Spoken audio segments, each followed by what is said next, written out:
Another skill that we're introducing is how to write an expression for the net forces. Let's take a look at this example here. When we look at the force diagram, we can visually tell that there's more upwards force than there is downwards force. So the state of forces in this situation will be unbalanced. When we write our expression for the net force in the y direction, we need to remind ourselves of our sign convention.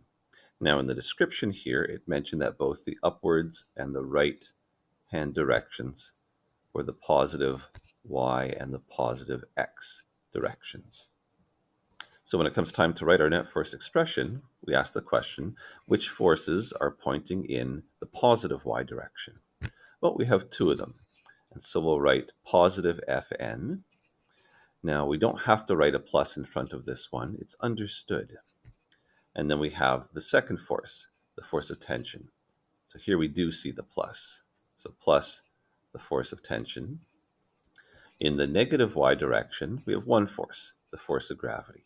And so we write minus Fg. Since these are unbalanced, the result is not equal to 0. So we have to remember when writing our force symbols, all of these force symbols are positive numbers, and the direction is shown with a minus or a plus in front of the force symbols. So this is a bit different from what we've done in the past, but it allows us to look at a net force expression and to easily see which forces are pointing in which direction. And that helps with our forces thinking.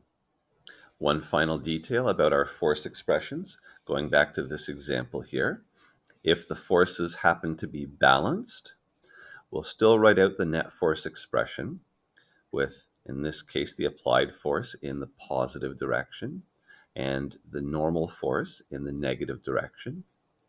And since the forces are balanced, we show explicitly that this is equal to 0.